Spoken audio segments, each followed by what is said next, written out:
c'est Jéhovah, lui son grand bon Dieu, lui pas égoïste, même Jean à l'autre Dieu.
Chers frères et sœurs bien-aimés dans le Seigneur, l'Assemblée évangélique de la Nouvelle-Jérusalem est rentrée chez vous ce matin. Béni soit l'Éternel. Gloire à Jésus. Merci Seigneur. Nous allons lire ce matin le psaume 41. Heureux celui qui s'intéresse aux pauvres. Au jour du malheur, l'Éternel le délivre. L'Éternel le garde et lui conserve la vie. Il est heureux sur la terre et tu ne le livres pas au bon plaisir de ses ennemis. L'Éternel le soutient de son lit de douleur. Tu le soulages dans toutes ses maladies. Je dis, Éternel, aie pitié de moi, guéris mon âme, car j'ai péché contre toi. Mes ennemis disent méchamment de moi, quand mourra-t-il? Quand périra son nom? Si quelqu'un vient me voir, il prend un langage faux. Il recueille des sujets de médire. Il s'en va et il parle au dehors. Tous mes ennemis chuchotent entre eux contre moi. Ils pensent que mon malheur causera ma ruine. Il est dangereusement atteint. Le voilà couché. Il ne se relèvera pas. Celui-là même avec qui j'étais en paix, qui avait ma confiance et qui mangeait mon pain, il lève le talon contre moi. Toi, Éternel, aie pitié de moi et rétablis-moi, et je leur rendrai ce qui leur est dû. Je connaîtrai que tu m'aimes. Si mon ennemi ne triomphe pas de moi, tu m'as soutenu à cause de mon intégrité. Et tu m'as placé pour toujours en ta présence. Béni soit l'Éternel, le Dieu d'Israël, d'éternité en éternité, éternel. Tu es Dieu. Merci Seigneur. Merci Seigneur. Merci mon Dieu. Nous t'en supplions et te prions dans le précieux nom de Jésus-Christ, notre Sauveur, Seigneur et Maître. Lui qui vit et qui règne au siècle et des siècles. Amen. Soyez intègres et miséricordieux. Mes chers amis, hier, je vous ai dit de chercher Dieu personnellement et d'entretenir de très bonnes relations avec lui. Aujourd'hui, en guise d'interception qu'on fait tous les samedis, je vous inviterai à jeûner avec moi pour les personnes qui sont affectées par le coronavirus et pour la protection de tout un chacun. Notre ligne téléphonique sera ouverte de 9h à midi. Si vous voulez participer à ce service, frères et sœurs, vous pouvez composer les numéros suivants: 343-882-1920. Ensuite, vous ferez 819-282-4920. 7164 dièse. Nous serons contents de vous voir partager les problèmes des autres avec nous. Ce sera un acte de miséricorde et de compassion aux yeux de Dieu. Dieu répond à la prière faite sans égoïsme. Quand nous laissons nos problèmes pour nous adresser à Dieu pour les autres, Dieu répond rapidement à ce genre de prière. Frères et sœurs, je compte sur votre compréhension et je vous remercie déjà de participer avec nous. J'aimerais vous dire ce matin, le monde fait face à un défi. Tout ce qui est défi pour l'homme n'est pas un défi pour Dieu. Dieu ne prend pas de défi. D'ailleurs, Dieu aime relever les défis. Mais Dieu veut entendre la voix de plus d'un. Il veut que nous soyons unis et que nous nous présentons devant lui comme un seul homme. Josaphat l'a déjà fait. Il s'est présenté avec le peuple d'Israël comme un seul homme et Dieu avait changé l'ordre des choses. Chers amis, le psaume 41 que nous venons de lire nous permet de voir comment l'intégrité et la miséricorde de David ont contribué à sa guérison. Cela nous fait penser à la déclaration de Jésus sur les béatitudes lors de son sermon sur la montagne. Jésus disait dans Matthieu 5, verset 7, « Heureux les miséricordieux, car ils obtiendront miséricorde. » Avez-vous de la miséricorde? Avez-vous de la compassion pour ceux et celles qui souffrent? Avez-vous une pensée spéciale pour les personnes qui sont affectées, qui sont infectées par le COVID-19? Avez-vous de la compassion pour ces personnes? Si vous laissez vos problèmes aujourd'hui pour prier pour ces personnes, Dieu va incliner ses oreilles vers nous et il fera quelque chose. Amen. Dieu fera quelque chose pour l'humanité. Ayez foi en Dieu. Dieu est capable. Ce qu'il a déjà fait, il est capable de le refaire et il le fera. Frères et sœurs, les actes de miséricorde ont un prix aux yeux de Dieu. Les actes de compassion ont de la valeur aux yeux de Dieu. Dieu prend plaisir à la miséricorde.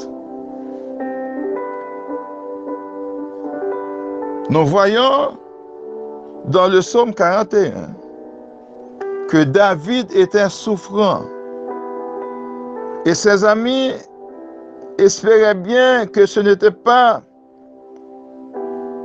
une maladie banale. Ils se réjouissaient déjà en pensant qu'elle était arrivée à sa phase terminale. C'est de cette façon que les ennemis de David l'avaient vu. Pourtant, David n'est cependant pas sans consolation. Il se rappelle d'abord que le Seigneur bénit celui qui s'intéresse aux autres. Il dit, Dieu s'intéresse aux pauvres. Dieu bénit celui qui s'intéresse aux pauvres. Le terme pauvre ici ne désigne pas seulement celui qui a des problèmes financiers, mais aussi celui qui est affaibli par la maladie. David se console à la pensée qu'il a fait lui-même ce que Dieu fait pour les gens dans la détresse. David a assisté et réconforté tous ceux qui étaient la proie de la maladie et leur avait remonté le moral. Il s'appuie sur l'espoir que l'Éternel le délivrera aussi. Parce qu'il était malade. Mes chers amis, nous avons des interdictions. Nous ne pouvons pas nous déplacer. Nous ne pouvons pas aller voir ces personnes qui sont en isolation. On se comprend. Même à l'église, on ne peut pas se réunir pour éviter la propagation de cette maladie. C'est grave, frères et sœurs. Il faut chercher la présence de Dieu. Il faut implorer la faveur de Dieu. Jésus nous demande d'être miséricordieux et compatissant. Dans le royaume de Dieu, les miséricordieux seront heureux car ils obtiendront miséricorde. Frères et sœurs, être miséricordieux signifie être animé d'une compassion agissante. Il ne suffit pas de dire que j'ai de la compassion. Il faut l'appliquer. Il faut l'adapter. Il faut le voir. Être miséricordieux, c'est venir en aide aux nécessiteux, à ceux qui sont incapables de s'en sortir par eux-mêmes.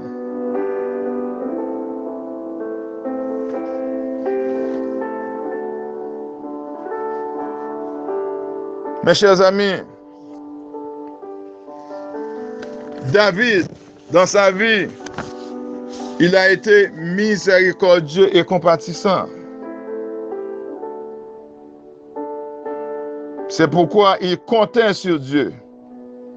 Il savait que Dieu n'allait pas l'abandonner dans sa maladie.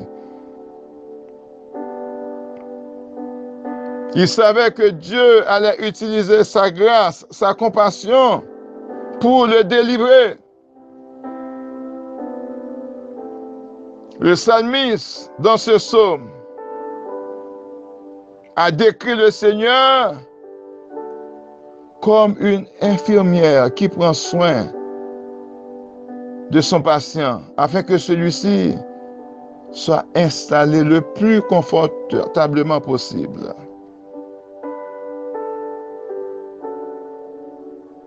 David savait que Dieu allait le délivrer.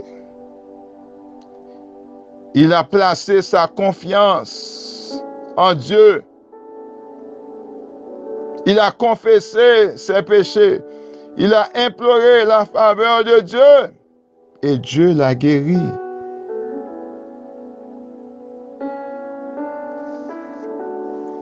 Si Dieu a eu de la compassion pour David,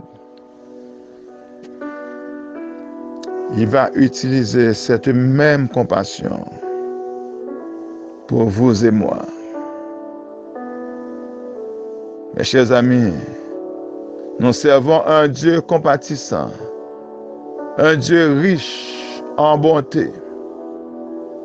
Les bontés de l'Éternel ne sont pas épuisées. Ses compassions ne sont pas à leur terme, mais elles se renouvellent chaque matin. Joignez-vous à moi.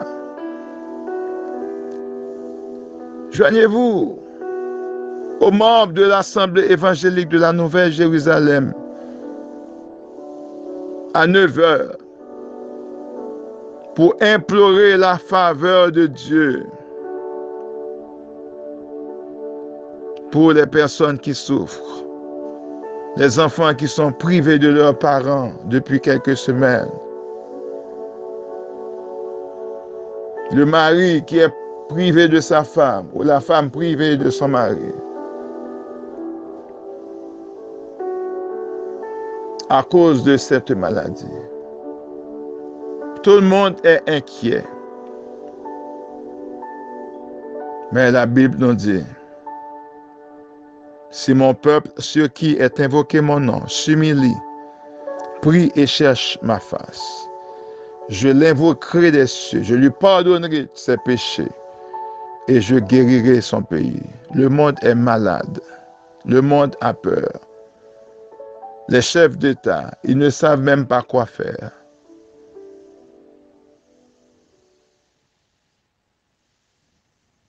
Mais Dieu a la solution. Dieu a la solution. Dieu a la réponse. Dieu a la réponse. Dieu a déjà guéri la lèpre, la peste. Dieu peut nous délivrer de cette pandémie, mais il veut qu'on se présente devant lui comme un seul homme. N'oubliez pas, et rappelez-vous, Josaphat faisait face à une situation terrible. Il était dans la frayeur. Il a fait un jeûne.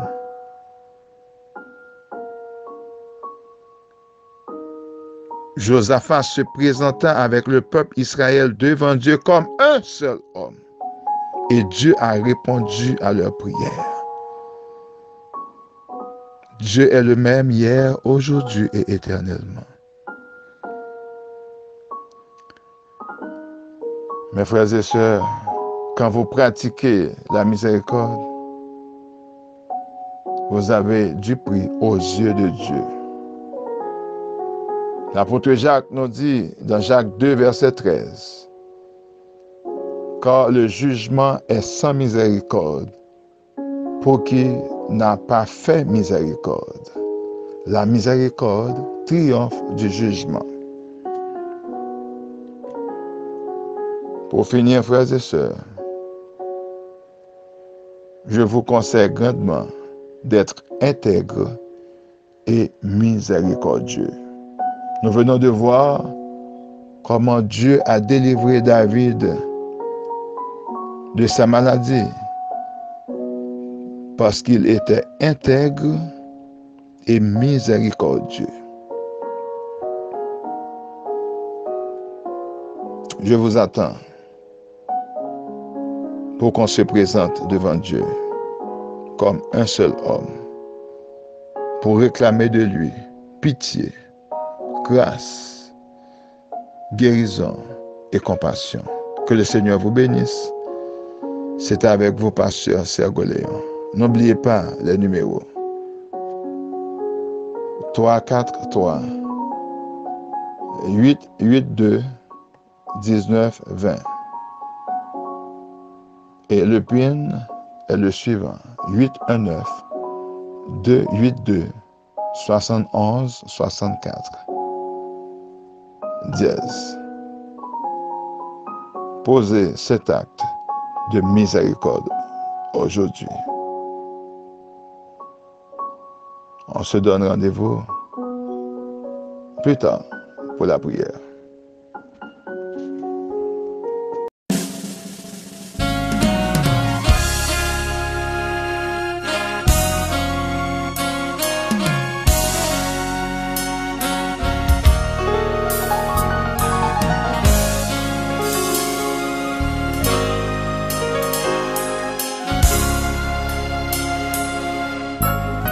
C'est Jéhovah, lui son grand bon Dieu, lui pas égoïste, même Jean à l'autre Dieu, lui voyait Jésus, vient mourir pour nous avant lui monter. Liban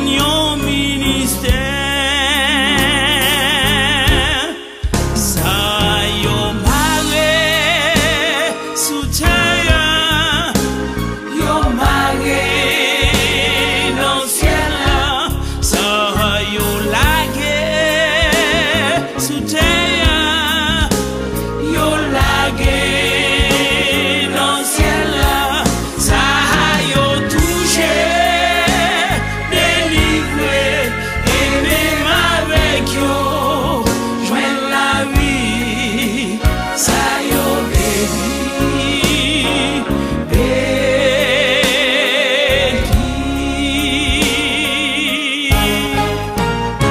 Ayo mare soteya, yo mare dans le ciel là, ça yo lagué soteya, yo lagué dans le ciel là, ça yo touché, délivré, et même avec yo, joindre la vie, ça yo béni, béni.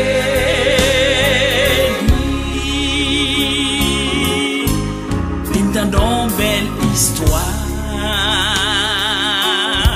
Jésus t'est venu, li pas son titan,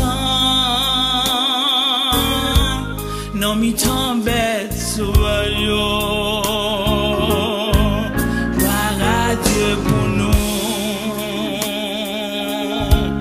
t'es payé pour ya, avant lui aller, li ban yon ministère.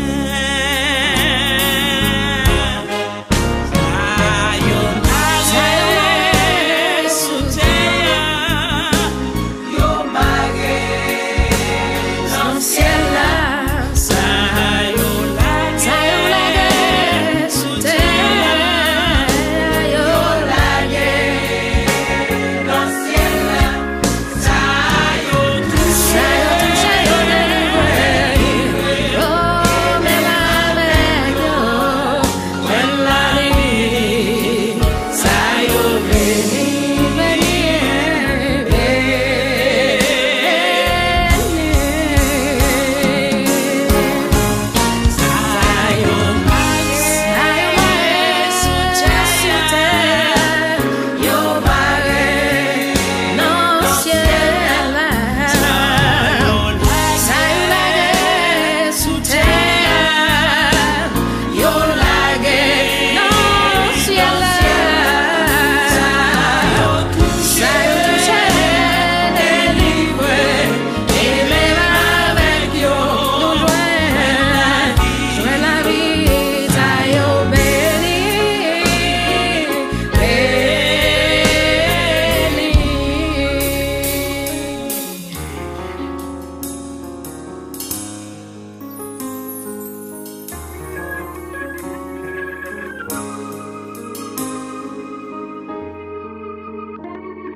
Lui c'est Jéhovah, lui son grand bon Dieu, lui pas égoïste, mais Jean à Claudieu yo.